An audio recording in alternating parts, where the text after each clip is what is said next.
Un petit peu une histoire donc, qui remonte pratiquement à des temps où moi j'étais bien jeune, hein, où j'ai découvert un peu l'astronomie.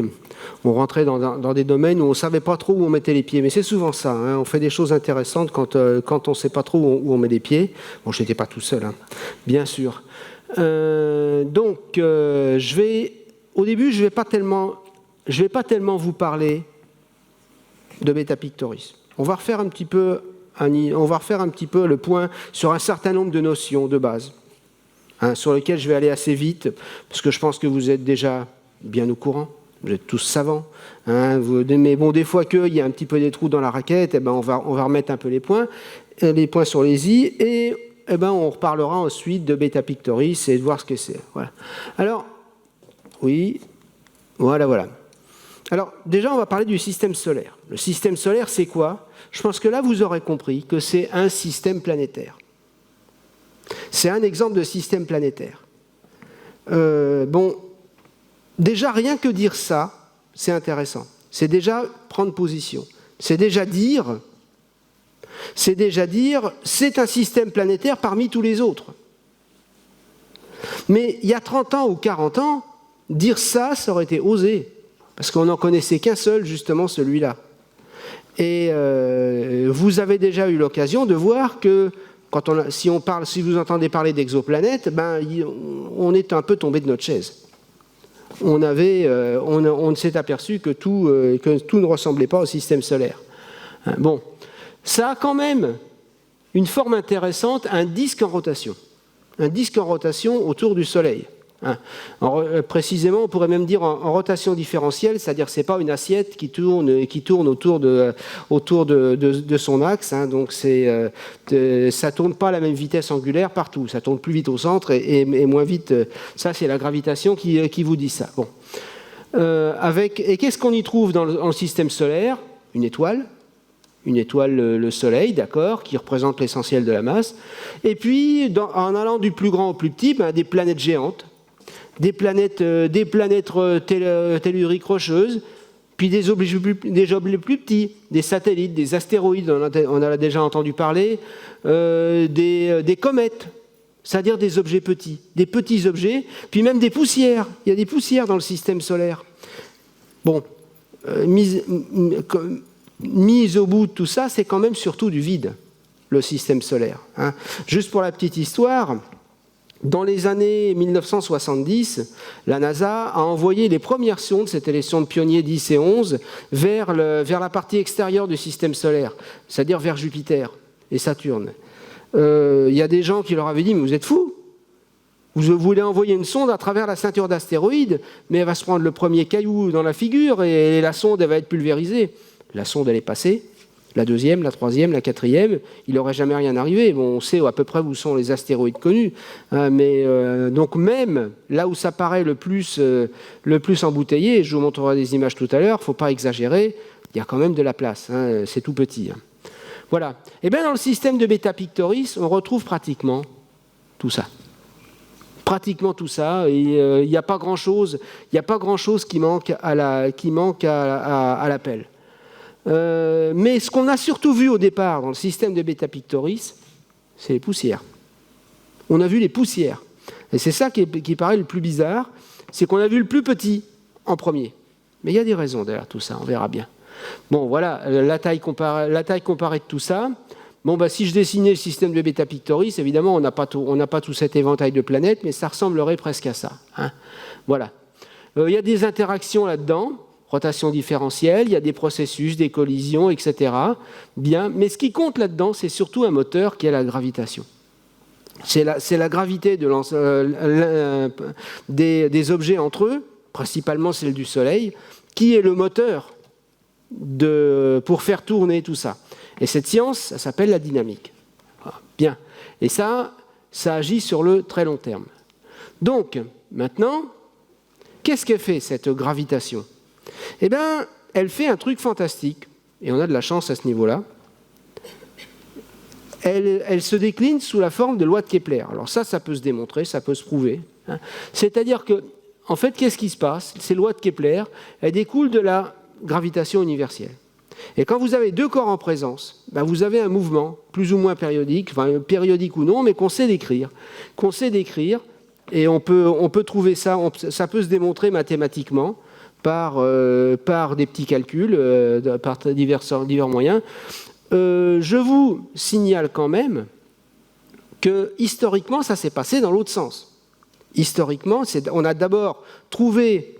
a d'abord trouvé les lois de Kepler à partir de cinématiques. Il dit, moi je décris bien les mouvements comme ça, des planètes. Et puis c'est après que Newton a construit sa théorie de la gravitation universelle pour expliquer ça. Il s'est trouvé que c'était une généralisation qui a très bien fonctionné.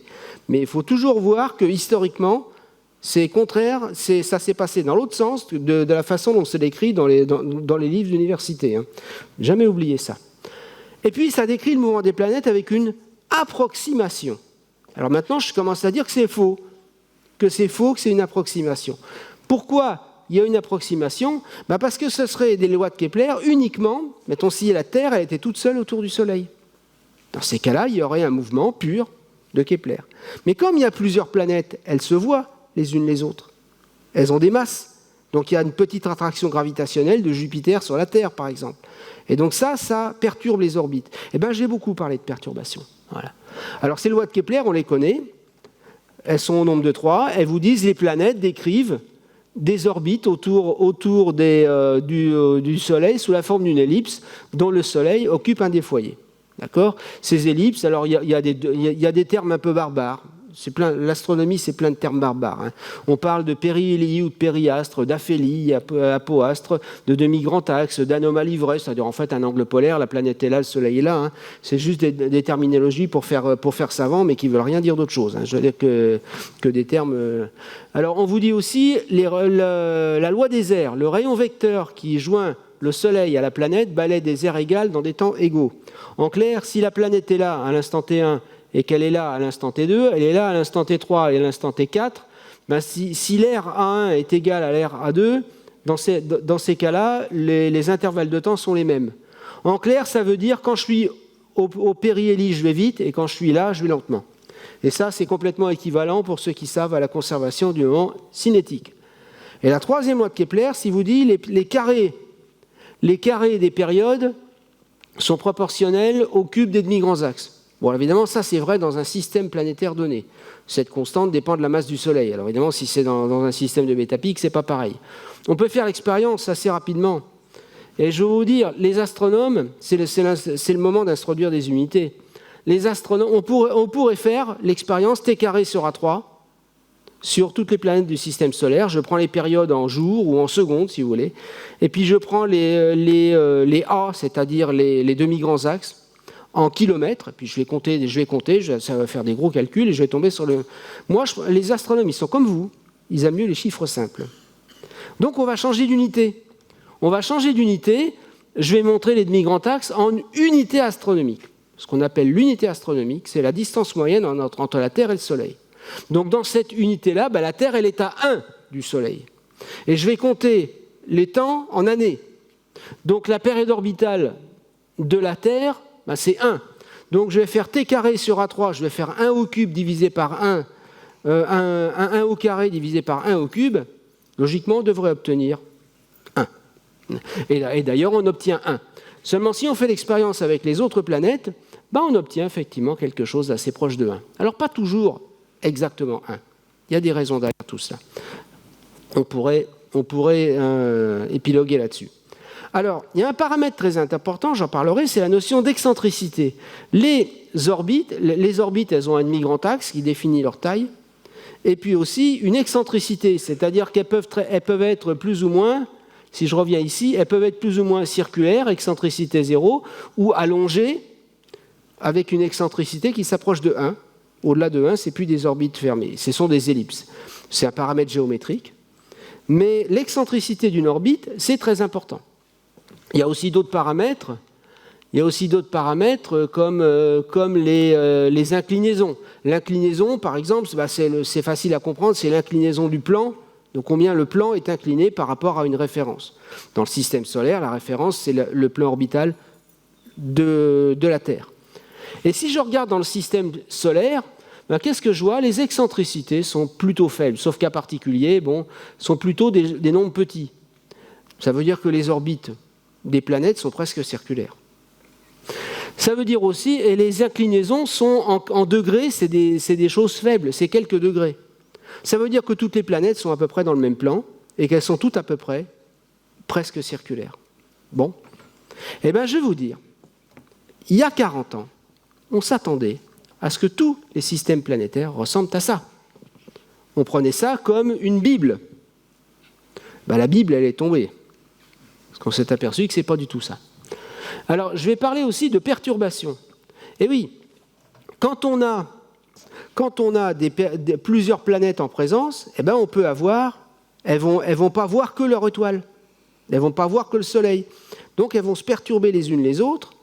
Alors, on pourrait dire, dans ces cas-là, bah oui, mais ça veut dire que la solution de Kepler, elle n'est plus du tout bonne. Elle est plus valable, la solution de Kepler. Mais ça, je prétends en fait que c'est jeter le bébé avec l'eau du bain. Parce que les perturbations des planètes entre elles, elles sont petites. Le mouvement de la Terre autour du Soleil, c'est presque un mouvement de Kepler. Simplement, ce qui se passe, c'est que l'effet des autres planètes, Jupiter et des autres, ça va se sentir sur un temps plus long. Donc en fait, on va plutôt dire, ok, la Terre, elle suit un mouvement autour du Soleil avec un certain nombre de caractéristiques orbitales, de mi-grand axe, excentricité, inclinaison, etc. Et puis, sous l'effet des autres planètes, ces quantités-là vont être amenées à changer avec le temps. Et ces changements sont lents.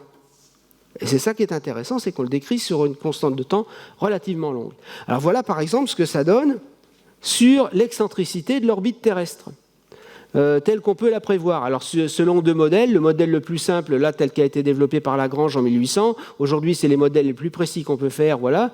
Aujourd'hui on en est là, à 0,0167, l'excentricité de l'orbite terrestre est en train de diminuer. Elle devient de plus en plus circulaire. Mais après, ça va augmenter.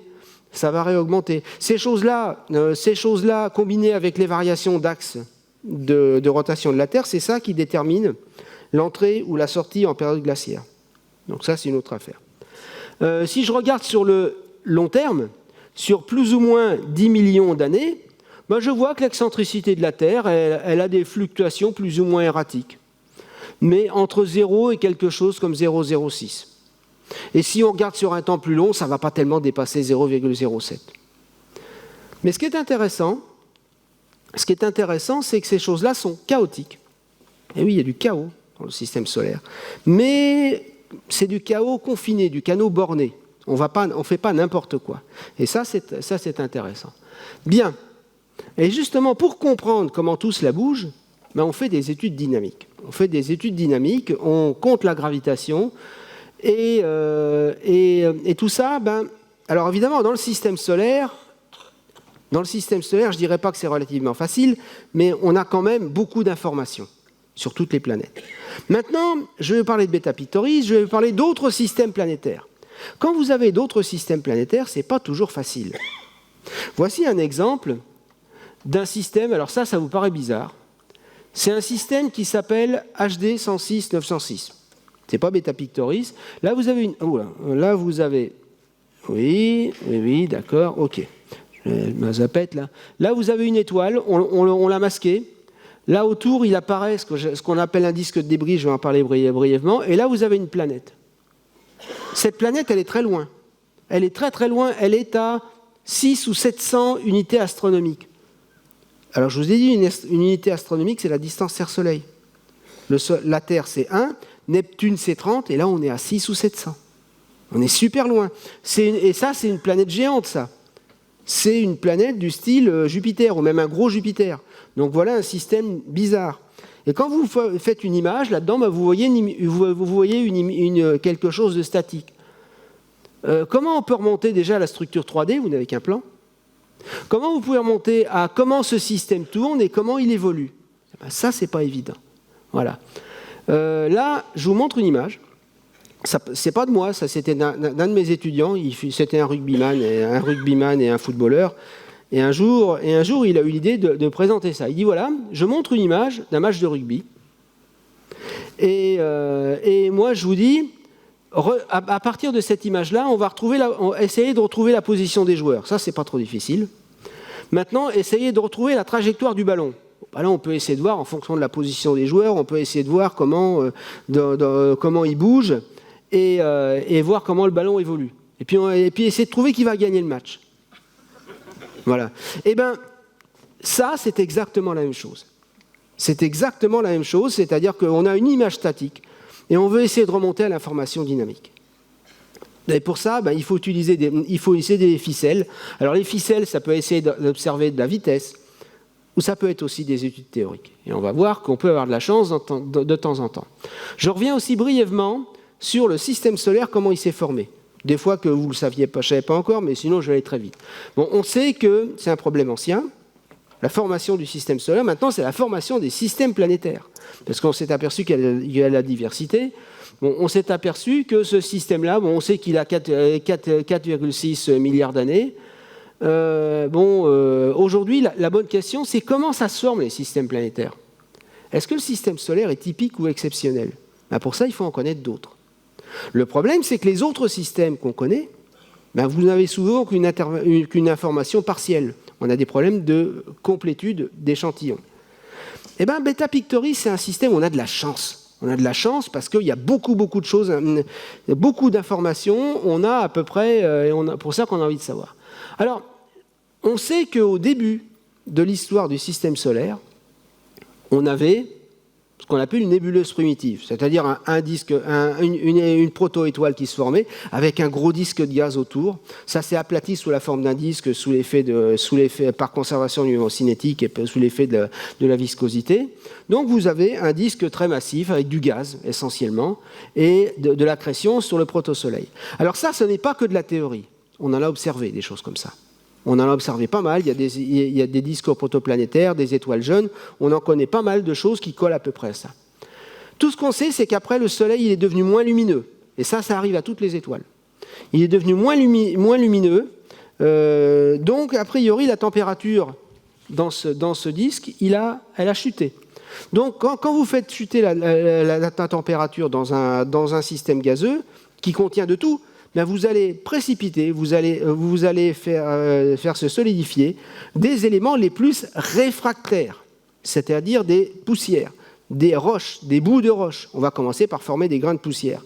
On va former des grains de poussière à partir de silicates, à partir des silicates, des oxydes, des choses comme ça, tout ce qui n'aime pas rester en phase gazeuse, et ça apparaît. Ça apparaît, et comme ces choses-là, ils subissent la friction du reste, ils vont migrer dans le plan équatorial. Ça, a priori, c'est susceptible d'arriver dans n'importe quel système planétaire, pourvu que vous ayez une seule étoile. S'il y en a deux, c'est un petit peu plus compliqué, mais grosso modo, ces choses-là finissent par se former. C'est très rapide, ça. Hein. C'est quelques centaines de milliers d'années. D'accord ? Bien.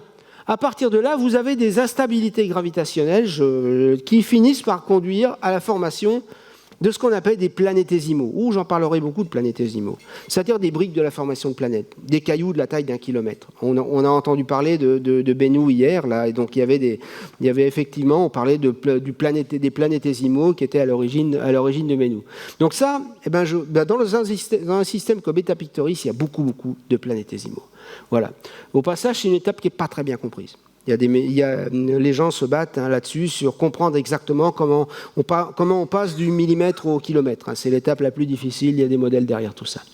Puis derrière tout ça, il y a beaucoup de collisions entre les planétésimaux. Il y a beaucoup de planétésimaux. Le gaz finit par se dissiper, mais pas tout de suite. En tout cas, il y a des agrégats qui se forment et qui deviennent plus gros que les autres, qui sont des protoplanètes. Et certains ils peuvent compter sur leur propre gravitation pour en attirer d'autres, et ils deviennent vraiment des embryons de planètes. On a un emballement de l'accrétion. Il y a des modèles qui ont été faits il y a longtemps sur ce type de choses. Voilà. Au bout du compte, et puis certains deviennent tellement gros qu'ils finissent par accréter du gaz et devenir des planètes géantes. Et donc vous formez des planètes telluriques, des planètes géantes. Bon, ça c'est un scénario de base. Hein, c'est un scénario de base qui a été pas mal révisé depuis 30 ans. Pour le système solaire et pour les systèmes planétaires en général. En particulier, on a rajouté la notion de migration. On sait que les planètes ne restent pas là où elles sont formées, elles bougent. Il y a des notions de résonance qui tombent dedans. Il se passe beaucoup de choses. L'enfance des systèmes planétaires est très compliquée et très agitée, beaucoup plus que notre système solaire aujourd'hui. Alors, où on va en venir maintenant? Eh bien, il se trouve que, vous savez qu'on vit une époque formidable. On vit une époque formidable parce qu'aujourd'hui, on connaît près de 6800 planètes. 6800 exoplanètes, c'est-à-dire des planètes autour d'autres étoiles que notre étoile, que notre Soleil. C'était longtemps théorique. Hein. Il y a beaucoup de gens qui pensaient que ça devait exister. Ça a permis de répondre à un certain nombre de questions. La première a été découverte en 1995, et moi je vais vous parler de choses dans Beta Pictoris qui datent d'avant 1995, et ça c'est très intéressant. Hein. Tous ces systèmes présentent des caractéristiques communes et des différences avec le système solaire. En particulier, on a trouvé par exemple des planètes géantes très proches de leur étoile, qu'on a appelées des Jupiters chauds.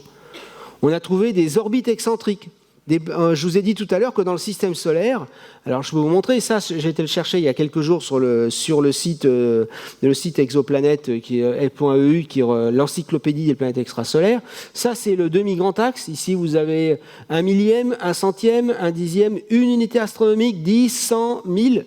Et là vous avez la masse des planètes, la masse en masse de Jupiter, c'est-à-dire la masse de Jupiter est là, la masse de la Terre est quelque part par là. Donc on a trouvé pas mal d'objets. Donc on a trouvé des Jupiters, on a trouvé des Jupiters proches de leur étoile, on a trouvé aussi tout un paquet de super-terres, ce qu'on appelle des objets qui font plusieurs fois la masse de la Terre. Donc on les a trouvés. On sait qu'il doit y en avoir par là aussi, mais on ne sait pas les trouver. Et puis sont trouvés par des. Et ce graphique s'enrichit pratiquement toutes les semaines, tous les mois. Ça, c'est un autre graphique qui est intéressant. C'est la période orbitale en fonction de l'excentricité. C'est-à-dire, vous avez une planète là. Cette planète-là, elle a une période orbitale de 10 000 jours et elle a une excentricité de 0,5. Alors vous avez bien entendu, 0,5. 0,5, c'est pas 0,0167 comme la Terre. Et ça a été une grosse surprise aussi. Trouver des planètes qui sont sur des orbites très excentriques. Ça veut dire qu'il s'est passé bien autre chose dans ces systèmes planétaires. J'ai le souvenir, moi, quand j'étais jeune étudiant en thèse, c'était vers 1990, j'ai une histoire que je raconte souvent aux étudiants parce que ça a permis d'illustrer un peu les choses. J'allais dans un colloque où on parlait de comètes. Je commençais à parler de ces histoires sur Beta Pictoris, même si on ne croyait pas. Et à l'époque, je présentais un peu mes résultats en disant, voilà, j'ai envie de modéliser certaines choses en disant il doit y avoir dans ce système une planète avec une excentricité assez forte, 0,6. Ça pourrait bien expliquer certains calculs. Ça s'est révélé complètement faux par la suite, je vous dis tout de suite.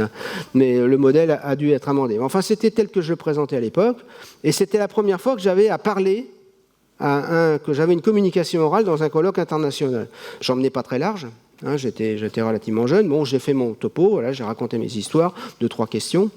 Et puis après, à la pause café, se pointe un astronome beaucoup plus âgé que moi, qui vient me voir en disant « Oui, mon petit monsieur, c'est très gentil ce que vous racontez là, c'est très bien vos petits calculs, etc., dans votre système de Beta Pictoris. Seulement, vous ne ferez jamais croire à aucun planétologue le fait qu'il puisse exister dans un système planétaire une planète avec une excentricité de 0,6, une orbite à peu près comme je vous ai présenté tout à l'heure, un vrai ovale. C'est juste pas possible. Ça ne peut pas se former. Nous étions en 1990, 5 ans avant la découverte de la première planète. Je n'ai jamais rencontré ce monsieur. J'aurais bien aimé lui montrer ce graphique. Ça veut dire quoi? Ce monsieur n'était pas un imbécile. Simplement, il raisonnait avec les codes de l'époque. Et ça veut dire quoi? Ça veut dire qu'à cette époque-là, on avait un seul système planétaire à se mettre sous la dent, le nôtre. Et donc, on faisait de la statistique sur un seul objet. Et on se disait, bah oui, voilà, tous les systèmes planétaires doivent ressembler au système solaire. Donc moi, ma conclusion, c'est la nature a toujours beaucoup plus d'imagination que les scientifiques. Donc il faut savoir rester humble dans ce genre de choses. Voilà. Bien. Et Beta Pictoris là-dedans. Revenons-y. Alors, on va vérifier quelle heure il est. J'ai pas. D'accord. On a le temps. C'est bon. Beta Pictoris là-dedans, c'est un exemple d'étoile avec un système planétaire. Avec au moins 2 exoplanètes connues. Alors là, je prends le problème par le bout, par l'autre bout. Là. Je suis exactement en train de faire comme Kepler et Newton. Je vous dis tout de suite, il y a 2 exoplanètes. Mais elles ont été découvertes après, les exoplanètes. On a travaillé sur Beta Pictoris bien avant. Alors, c'est une étoile. C'est une étoile, alors pour les spécialistes, de type A5. En fait, c'est une étoile, il faut comprendre, 1,75 masse solaire. C'est-à-dire qu'elle est plus massive que le Soleil. Elle ne fait pas tout à fait 2 fois la masse du Soleil. Ça a des conséquences importantes parce que c'est une étoile qui est plus chaude, du coup, que le Soleil. La température surface est plutôt de 8500 degrés, là où c'est 5500 degrés pour le Soleil. Ça a une grosse conséquence sur certains phénomènes physiques. C'est une étoile de type A, alors que le Soleil est une étoile de type G. Elle est âgée d'environ 20 millions d'années. Alors ça, par contre, c'est une vaste différence par rapport au système solaire. J'ai dit tout à l'heure que le système solaire était âgé de 4,6 milliards d'années. Donc là, on est à 20 millions d'années. Voilà un système qui est 50 fois plus jeune que notre système solaire. Donc, il s'y passe peut-être des choses très intéressantes. Tout à l'heure, j'ai parlé de collisions, d'enfance chaotique, d'enfance agitée des systèmes planétaires. Là, voilà un système où c'est en train de se passer aujourd'hui. Donc, c'est un système intéressant de ce point de vue-là.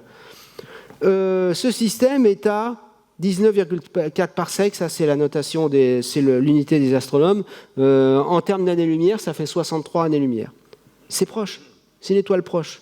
Alors, ne sortez pas ce soir à la ferme des étoiles pour essayer d'observer Beta Pictoris, vous devriez plutôt regarder sous vos pieds, parce que c'est une étoile qui est visible dans l'hémisphère sud. Elle a une déclinaison assez importante, on ne la verra jamais depuis la France. Donc il faut aller au Chili, ça tombe bien, il y a des télescopes, donc voilà. Et ça fait 40 ans qu'on s'agite sur ce système-là. La chose est sortie en 1984. Alors, c'est pas une contradiction, ça, avec le fait que j'ai dit que la première planète a été découverte en 1995. Mais non, parce que je vous ai dit, on va découvrir les petits avant les gros dans le système de Beta Pictoris. On a découvert les poussières avant les planètes. Ça peut paraître bizarre. Voilà. Alors, on a découvert un disque. Alors, qu'est-ce que c'est les disques circumstellaires ? Les disques circumstellaires, c'est les disques autour d'étoiles de matière qu'on a visualisés depuis déjà pas mal de temps. Ils se classifient en 2 catégories. Il y a les disques protoplanétaires, les disques jeunes qui contiennent beaucoup de gaz, qui sont à peu près l'image que je vous donnais de la nébuleuse primitive. Ça, on en connaît pas mal. Ces systèmes sont jeunes. Ils ont à peu près 1 million d'années. Ça veut dire millions d'années. Et il y a une famille intéressante qu'on appelle les disques de débris. Et le disque de Beta Pictoris en fait partie. C'est un disque de débris. C'est un disque de débris observé en lumière diffusée, en émission thermique autour d'étoiles plus jeunes. Ça veut dire que vous observez de la poussière, vous observez soit la lumière de l'étoile qui est réémise vers vous par la poussière, un petit peu comme si vous voyez de la fumée de cigarette, par exemple, devant une lumière, ou alors vous observez l'émission thermique directement, en infrarouge lointain, la chaleur directement, la température de ces poussières. Il y a un peu les 2 options. Ces disques sont très peu massifs, contiennent très peu ce que vous voyez, c'est des poussières, contiennent très peu de gaz, et pourtant je parlerai de gaz dans le cas de Beta Pictoris. C'est de la dynamique essentiellement gravitationnelle. Alors il y a un truc intéressant, c'est que la poussière là-dedans, elle est forcément renouvelée. Et ça, j'en parlerai dans Beta Pictoris. La poussière que vous observez dans ces systèmes-là, elle ne peut pas être primordiale, parce qu'elle est soumise à des phénomènes de collision et de pression de radiation qui fait qu'elle s'élimine naturellement assez vite. Donc ça veut dire qu'il y a un réservoir. Ça veut dire qu'il y a une source là-dedans, et cette source, en fait, a priori, c'est justement des planétésimaux. C'est des corps solides. Il y a des corps kilométriques dans ces disques-là, qu'on appelle des corps parents ou des planétésimaux. Ces disques sont presque tous déformés gravitationnellement. Et ça vous prouve qu'il doit y avoir des planètes là-dedans, du moins dans certains d'entre eux. On essaie de le comprendre. D'où les études dynamiques. Voilà. L'analogue solaire, c'est la ceinture d'astéroïdes, la ceinture de Kuiper qu'on connaît, c'est-à-dire la deuxième ceinture d'astéroïdes au-delà de Neptune, des astéroïdes qu'on commence à connaître. Ces choses-là, dans le système solaire, ne sont que des résidus. Ne sont que des résidus après 4 milliards et demi d'années, d'un disque de débris passé autour du système solaire. Et je montrerai des trucs comme ça tout à l'heure. Alors, par exemple, voilà un exemple. Le disque de HD 141-569, c'est comme ça, c'est le nom de catalogue de l'étoile. Vous avez pu imaginer, alors là, on a caché l'étoile et vous voyez apparaître des structures, c'est de la poussière. Et vous voyez apparaître des trous là-dedans. Des trous, il y a un vide central, il y a des anneaux, voilà. Voilà un disque qui est structuré. Et ça, on a envie de dire, il se passe des choses là-dedans. S'il n'y avait que des petites poussières, que des petits cailloux, ce serait tout lisse, ce serait pas marrant. Mais il se passe des choses et c'est ça qui est intéressant. Voilà toute une famille, voilà un portrait de famille. Un portrait de famille, et le Beta Pictoris est ici, j'en parlerai bientôt, de disques de débris. Et encore là, c'est des vieux, ça. C'est ceux qui sont connus depuis longtemps. On en connaît quelques centaines aujourd'hui. Voilà. Alors Beta Pictoris, c'était le premier, c'était le prototype. C'est un très grand disque de débris. Et il se trouve qu'on a une chance de fou, c'est qu'on le voit par la tranche. C'est-à-dire que nous, si vous voulez, c'est un disque de poussière. Et nous, il se trouve qu'on le voit par la tranche. La direction de la Terre est pratiquement dans le plan de ce disque. Donc, si vous en 1984, deux Américains, Smith et Terrill, qu'est-ce qu'ils ont fait? Ils ont masqué. Bon, l'étoile, au bout de quelques autres, elle était déjà considérée comme intéressante parce qu'on avait des indices de la présence de poussière autour. À cause d'émissions infrarouges, donc de surcroît d'émissions infrarouges. Et donc, qu'est-ce qu'ils ont fait? Ils ont mis un cache. Ils ont mis un cache devant l'étoile, parce que le problème, c'est que si vous pointez un télescope vers une étoile comme Beta Pictoris ou n'importe quelle autre, vous allez voir l'étoile. Nous, ce qui nous intéresse, c'est voir ce qu'il y a autour. Donc, on va faire une technique qui s'appelle la coronographie. Ça a été inventé dans le temps pour observer la couronne du Soleil. La couronne du Soleil, vous masquez. Vous mettez un masque devant l'étoile. Donc ça, c'est pas la taille de l'étoile, c'est la taille du masque, qui est plus grande que notre système solaire, vu sur place. Et vous voyez apparaître ce que vous n'attendez pas forcément, c'est ça. Deux émissions de part et d'autre, et ça, c'est de la poussière. C'est de la poussière qui est autour de cette étoile. Et il se trouve que c'est la forme d'un disque, mais vous voyez par la tranche. Alors depuis, on a fait des progrès. Parce que voilà une autre image qui, celle-là, a été prise en 97, et depuis, on fait encore d'autres progrès. Faut comprendre que l'image-là, elle a à peu près la taille du cache de l'image initiale, de 1984. Mais je peux vous dire que immédiatement, quand les gens ont trouvé ça en 1984, ça, c'est intéressant. C'est intéressant parce que voilà une étoile relativement jeune, où vous observez un disque de poussière. Cette poussière, a priori, elle doit être renouvelée. Est-ce que ce ne serait pas un système planétaire en formation, ou en tout cas l'idée de ce qu'on se fait du système solaire? Ah, voilà qui est intéressant. Voilà qui est intéressant, et les gens se sont intéressés à ça. Voilà. Alors, ça peut paraître bizarre que dans un système comme ça, on observe de la poussière. Ce que vous voyez là, c'est de la poussière. Mis bout à bout, ça représente peut-être la masse de la Lune. Et je vous ai dit, il y a des planètes là-dedans. Alors comment ça se fait qu'on voit la poussière, et même pas les corps parents, même pas les corps kilométriques? Et bien ça, c'est une question de surface émettrice. Si j'avais... Imaginez par exemple que vous ayez, on est ici à un tableau noir, avec des craies. Bon, je prends un morceau de craie, je vous le montre. Bon, ceux qui sont devant, ils vont peut-être voir le morceau de craie. Ceux qui sont au fond de la salle, ils vont peut-être commencer à dire « Oh, j'ai peut-être besoin de mettre mes lunettes, j'ai besoin d'avoir des bons yeux pour voir le morceau de craie. » Maintenant, ce que je vais faire, je ne vais pas le faire évidemment, je n'ai pas de craie, mais bon, imaginez que j'écrase le morceau de craie. C'est toujours la même masse de craie. Je la réduis en poussière, et puis devant la lumière, je souffle comme ça. Vous allez voir un gros nuage de poussière blanche, c'est la même masse. C'est la même masse de craie. C'est le même caillou. Mais simplement, je l'ai disséminé en poussière et qui réémet la surface, la lumière de derrière. Et là, vous le verrez très bien. Évidemment, après, ça va retomber au sol. Mais c'est une question de surface émettrice. C'est-à-dire que quand vous voyez des poussières, vous avez très peu de masse, mais disséminées en une myriade de poussières, vous avez énormément de surface émettrice. Donc vous rémettez beaucoup de l'image de l'étoile, et c'est pour ça qu'on le voit. Alors que les corps plus gros sont plus difficiles à voir. Mais on les a quand même vus, les corps plus gros. Ils sont venus plus tard. Il y a 2 planètes autour de ce système-là. Il y a une planète Beta-Pic B et Beta-Pic C. Non, on ne leur a pas donné des noms amusants. Je veux dire, c'est comme ça, c'est la nomenclature.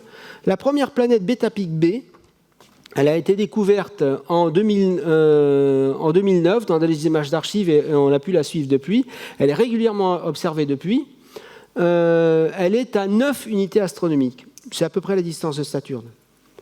Et elle fait, oula, c'est un monstre, elle doit faire dans les 10-11 masses de Jupiter, c'est pas très précis.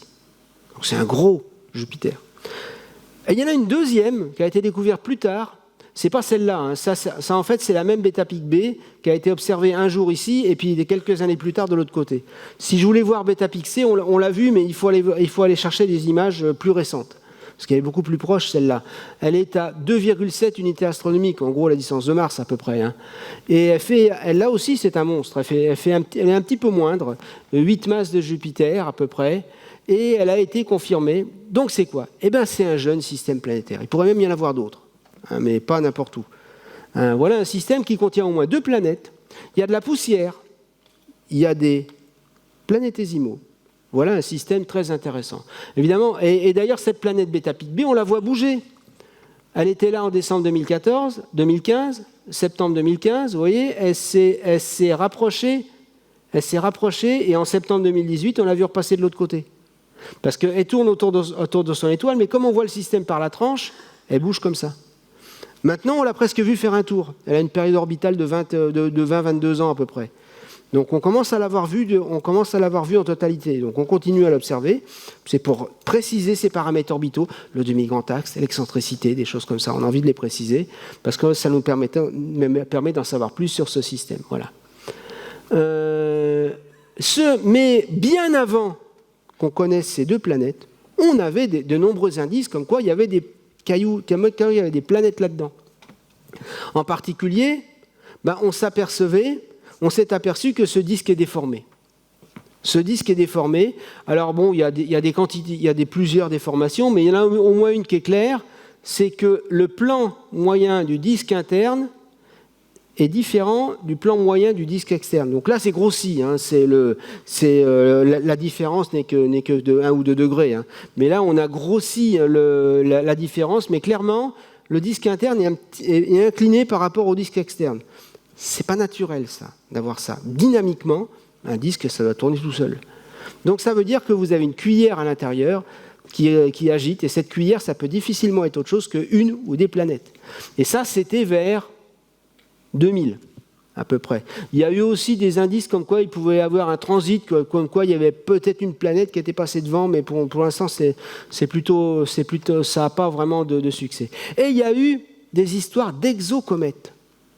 J'étais à un colloque il y a une dizaine de jours en Suisse consacré aux exocomètes. On parlait de la recherche sur les exocomètes. Moi, j'étais bien content.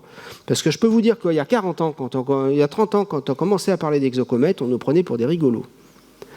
Et c'est un petit peu ça qui se passait.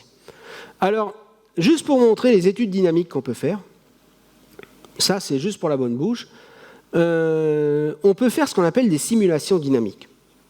Alors, qu'est-ce que je vais faire ? Je connais à peu près la position et l'orbite des planètes. Les 2 planètes, on les a à peu près déterminées.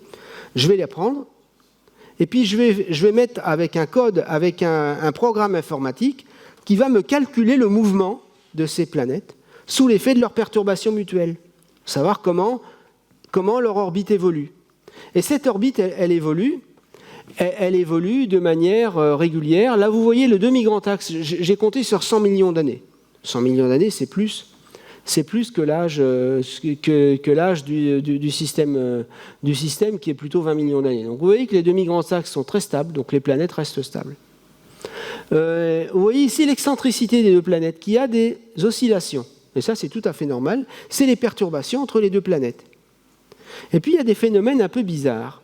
Il y a des phénomènes un peu bizarres qui fait que les deux planètes peuvent se retrouver en résonance. Alors ça, on y reviendra. Je vais peut-être changer un petit peu. On va changer un petit. Ouais, on verra. On parlera de résonance plus tard. J'y reviendrai et j'en parlerai plus abondamment dans le fil rouge que je vais donner demain, où là je vais rentrer un petit peu plus dans le détail. C'est ça. Vous avez le droit de revenir au fil rouge demain. Je ne vais pas parler exactement des mêmes choses. Hein. C'est pas la même chose. Je vous ai dit, on a des systèmes, on a des programmes informatiques qui nous permettent de compter la gravitation, c'est-à-dire comment elle se perturbe. Alors évidemment, quand j'ai rajouté 2 planètes, je m'aperçois qu'effectivement, les 2 planètes ont des excentricités qui fluctuent, ça bouge, etc. C'est normal. Maintenant, on a dit, mais il y a un disque. Il y a un disque, a priori, des planétésimaux, des cailloux. Eh bien, on va rajouter ces cailloux, tant qu'à faire. Le programme, il sait le faire. Hein. C'est-à-dire que l'étoile est là, ça c'est la planète C, interne, ça c'est la planète B, externe. Et puis, je rajoute des cailloux, un disque de cailloux, j'en mets beaucoup à l'intérieur, un petit peu moins à l'extérieur. Ça, c'est ma situation initiale. Au bout de 10 millions d'années, voilà ce qui se passe. Vous comptez la gravitation, voilà ce qui se passe au bout de 10 millions d'années. Vos planètes sont toujours là. Mais vous avez créé un trou dans votre disque. Et c'est normal, parce que les cailloux qui étaient là, ils ont subi de très fortes perturbations gravitationnelles de la part des 2 planètes qui les ont amenés carrément à sortir, à être éjectés du système. Donc, ça doit créer un trou. Et ce trou, justement, la position de ce trou est un élément intéressant. Donc, vous avez de l'éjection. Mais nous, il ne faut pas oublier que notre système, on le voit par la tranche. Donc, on n'a pas du tout cette vue-là des choses. Nous, on a la vue par la tranche. Bien. Alors maintenant, les résonances, j'y reviendrai après. Je pense que je ne vais pas... J'y reviendrai après, parce que sinon, on va passer un petit peu trop de temps. Je vais revenir à Beta Pictoris. Je vais parler du gaz. Voilà.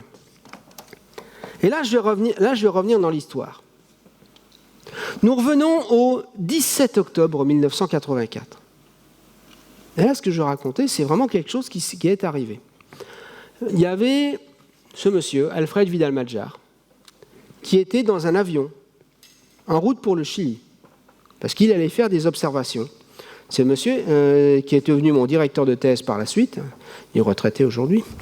Et c'était un spectroscopiste. Il avait l'habitude d'observer, de chercher les composantes du milieu interstellaire dans le spectre d'étoiles. Donc, c'est un spécialiste des raies spectrales d'autres étoiles. Et puis, ce n'était pas du tout quelqu'un qui faisait des systèmes planétaires. Il travaillait avec un collègue qui s'appelait Roger Ferlet. Et puis, j'ai rajouté Anne-Marie Lagrange aussi, qui est une collègue qui n'était pas avec eux à cette époque-là. J'aurais pu me rajouter aussi sur cette image-là, mais il n'y a peut-être pas la place, et puis c'est pas la peine, vous m'avez en direct, hein, donc c'est pas la peine que je me rajoute. Et puis donc Alfred Vidal-Madjar était dans un avion en route pour le Chili. Et puis bon, l'avion prend du temps, et puis il y avait quelqu'un devant lui qui lisait un journal, et puis qui est descendu, ou qui a quitté l'avion, qui est parti, et puis qui a abandonné son journal. Et puis Alfred Vidal-Madjar, je me dis, je m'embête un petit peu. Tiens, je vais regarder le journal du monsieur qui est devant. C'était ce journal-là, donc le Herald Tribune du 17 octobre 84, et qui montre l'image de Smith et Terrill, en disant, ah voilà, un système planétaire, une évidence pour un système planétaire qui est en train de se former à 50 années-lumière de chez nous. Oh là là! Et ça a fait la une du Herald Tribune à ce moment-là. Parce que c'était 2 Américains qui avaient trouvé ça. Bon. Et qu'est-ce qu'il s'est dit, Alfred Vidal-Madjar? Il s'est dit, ah mais c'est fantastique ça.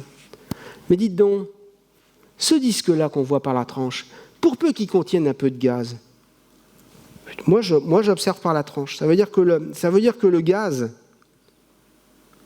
si la lumière de l'étoile que j'observe, elle est passée à travers, éventuellement, elle est passée à travers le disque. Si le disque contient un tant soit peu de gaz, je devrais avoir une signature spectrale. Donc, qu'est-ce qu'il s'est dit?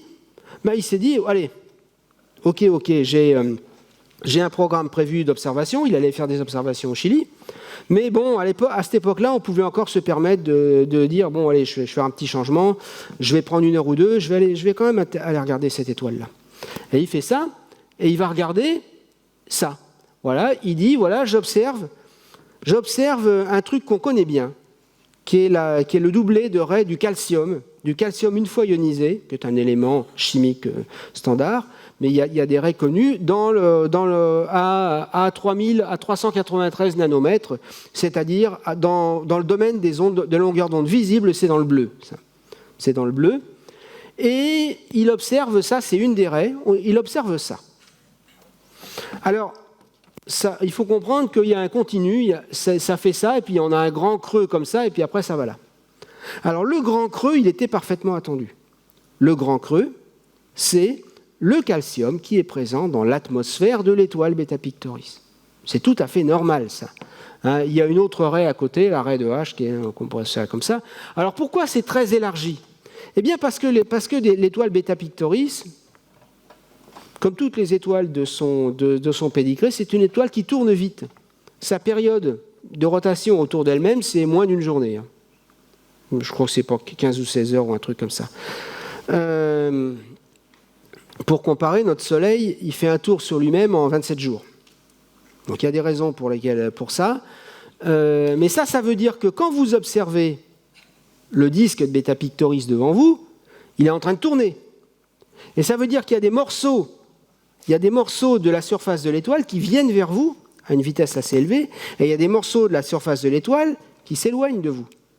Et comme ce que vous observez, c'est le spectre, c'est un composite de toute la surface de l'étoile, ben vous avez des morceaux qui viennent vers vous et chacun va absorber de la lumière à pas exactement à la même longueur d'onde, parce qu'il y a un phénomène qui s'appelle l'effet Doppler, et qui dit qu'en fonction de la vitesse à laquelle vous vous déplacez, ben vous décalez un petit peu les raies spectrales.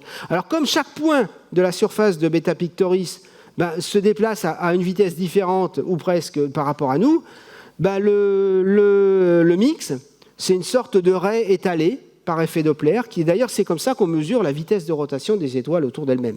Hein, ça nous permet de donner une idée. Alors évidemment c'est un peu plus compliqué parce que quand vous avez des étoiles que vous voyez par le pôle, ben, vous ne voyez pas de ces mouvements-là. Donc il y a un phénomène, il y a une combinaison des deux, on appelle ça un paramètre qui s'appelle le V sinusi.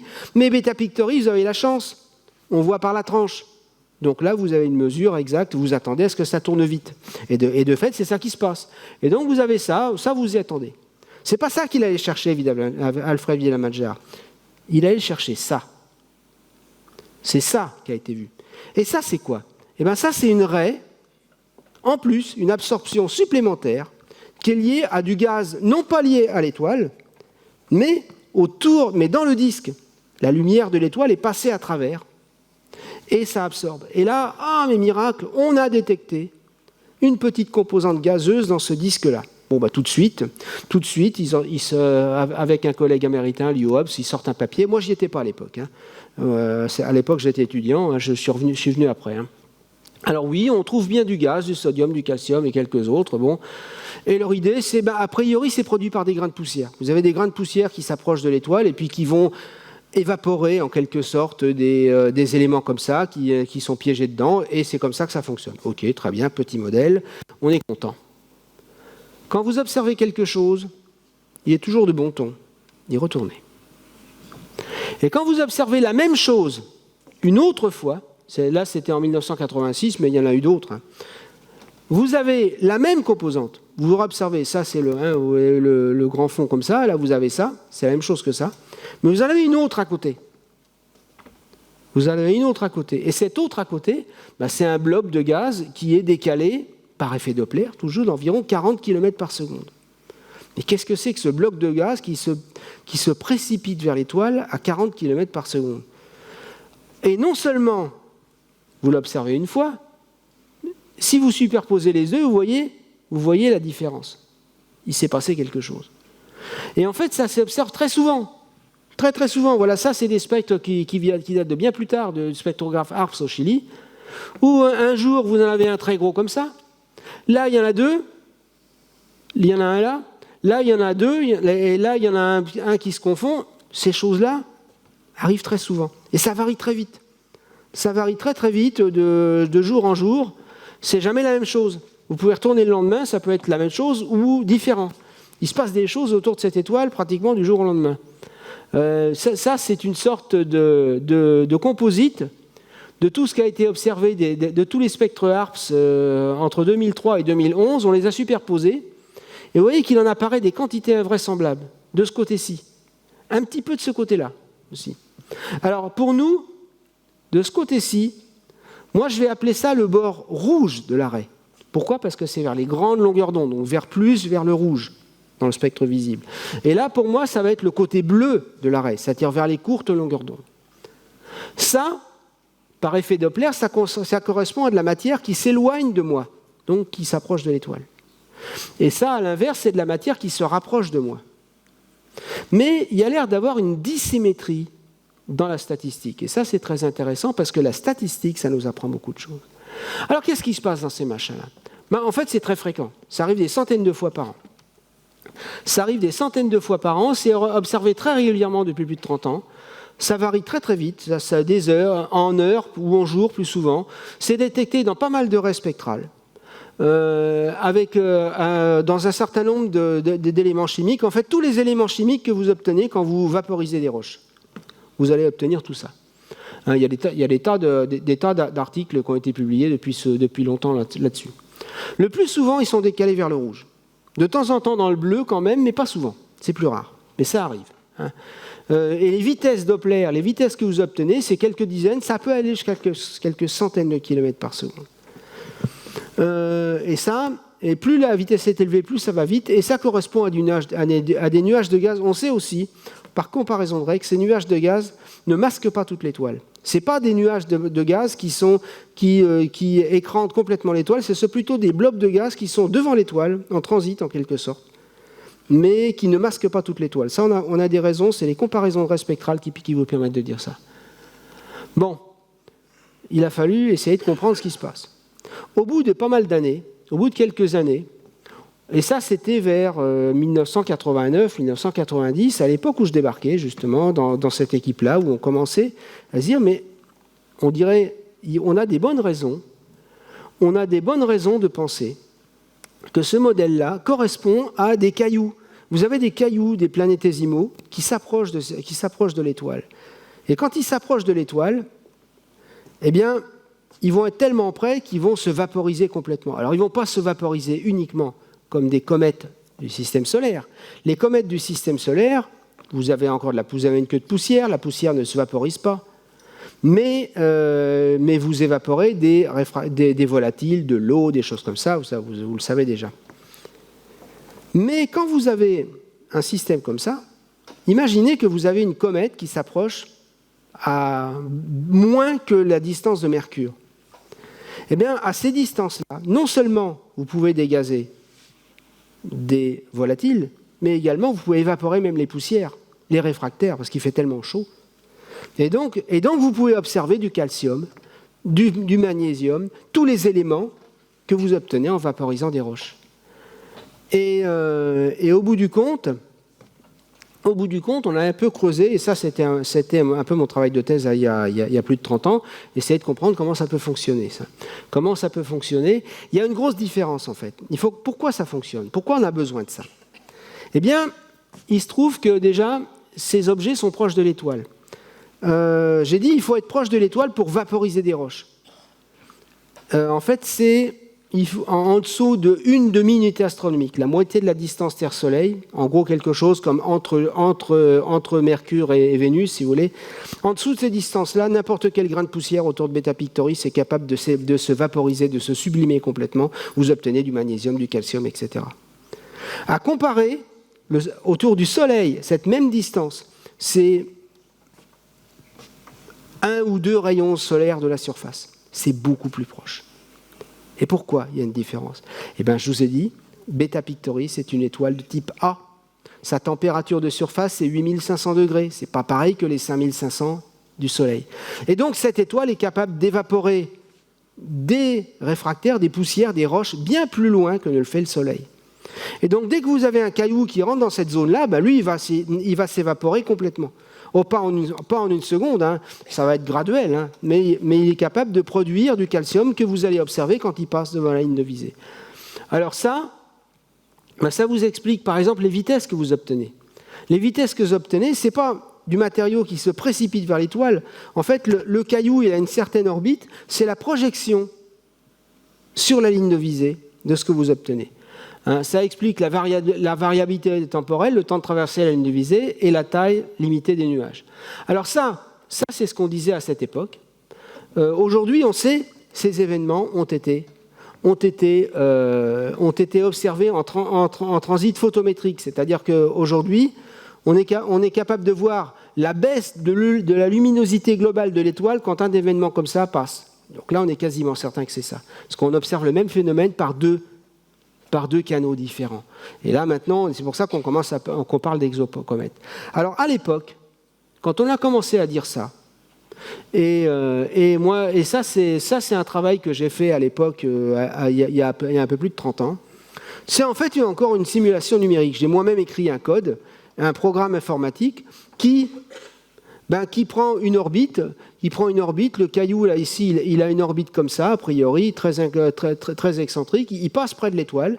Et puis, on dit, il évapore des grains de poussière et donc des éléments métalliques, des ions calcium. Et ces ions calcium, ils vont se rassembler aussi et ils vont partir derrière.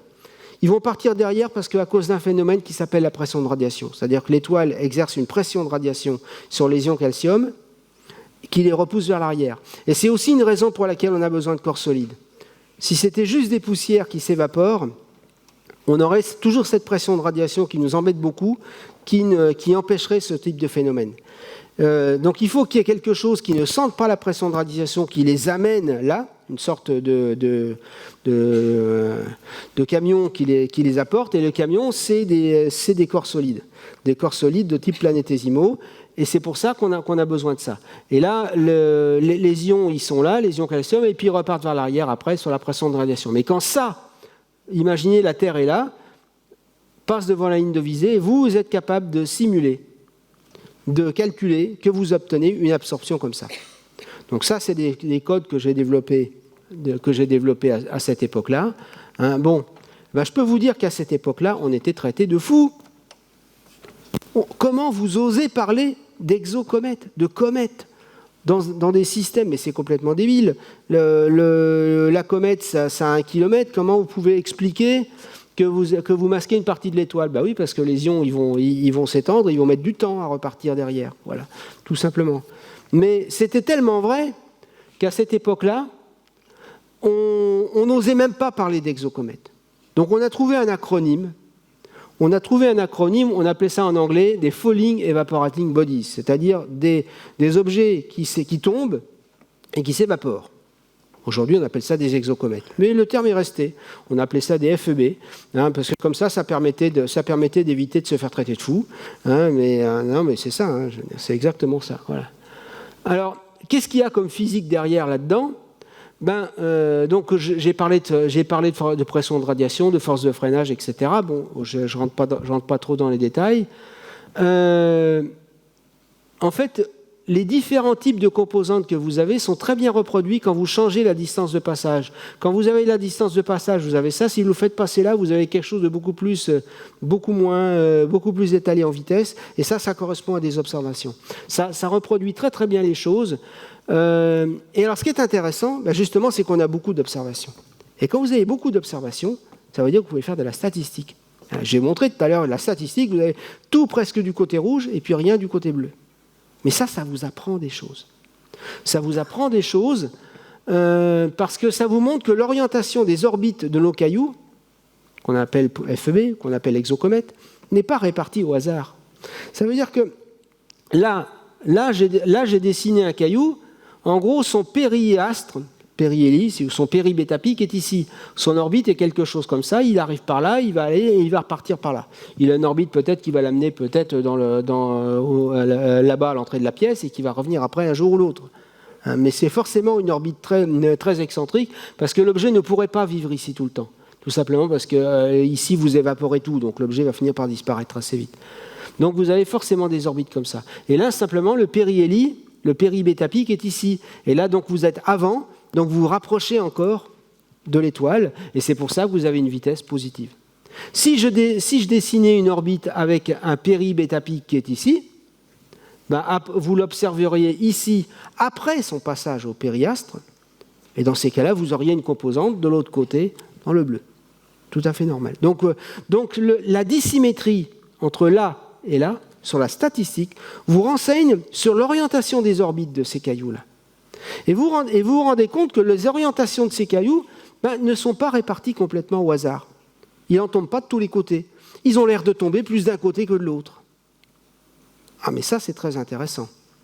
Ça, c'est extrêmement intéressant. Et ça, c'est la conclusion à laquelle j'en étais arrivé aux alentours de 1991 à peu près.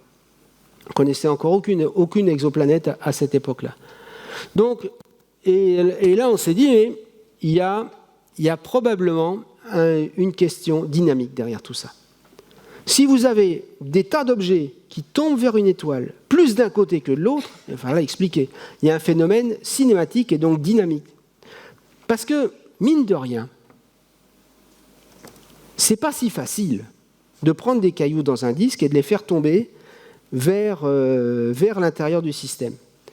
Pourquoi ? Parce que, mine de rien, pour faire tomber des objets vers l'intérieur d'un système, il faut des perturbations gravitationnelles.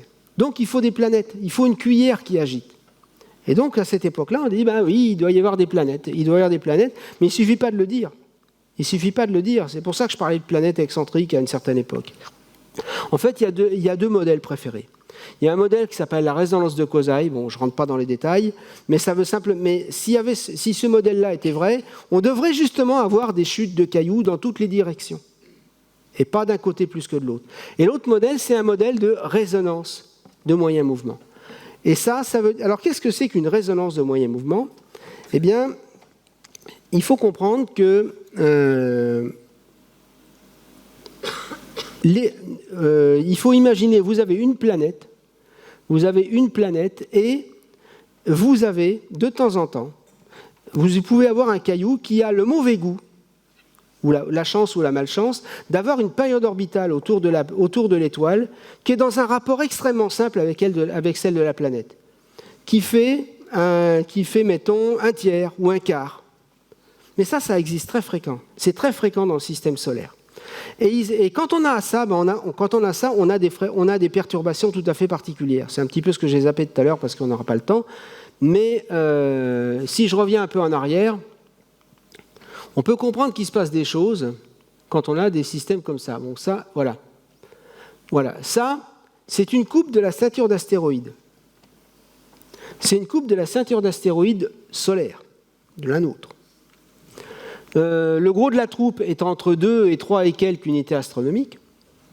Là, vous avez un groupe, là, ici, de ceux-là, ils ont une résonance 3/2 avec Jupiter. Ils font 3 tours autour du Soleil pendant que Jupiter en fait exactement 2. Et là, vous avez des trous. Là, vous avez un magnifique trou à 2,5 unités astronomiques qui correspond à la résonance 3/1. C'est-à-dire des objets qui ont le malheur de faire très exactement 3 tours autour du Soleil, pendant que Jupiter en fait 1. Et dans ces situations-là, vous avez des perturbations gravitationnelles particulières, et les objets en question disparaissent. Alors, on peut faire là encore une simulation numérique de ce type de phénomène. Je reviens un peu à l'avant. Voilà, ça. Petit calcul, tout simple. Je prends ici, alors ce n'est pas des planètes, ça, c'est pas une cocarde. Ça, c'est l'orbite d'une sorte de Jupiter. Autour de cette étoile, Beta Pictoris. À l'époque, on n'en connaissait pas du tout. À l'époque, on ne les connaissait pas. Et cet objet-là, je donne un tout petit peu d'excentricité. Et ça, c'est l'orbite d'un corps, d'un caillou, d'un planétésimal qui a le mauvais goût de faire exactement 4 tours autour de son étoile pendant que la planète en fait 1. Résonance 4/1. Eh bien, qu'est-ce qui va lui arriver à mon caillou ? Eh bien, je vais vous montrer la simulation numérique. On va voir la déformation de l'orbite au fil du temps. On compte les années, évidemment, ça prend beaucoup de temps.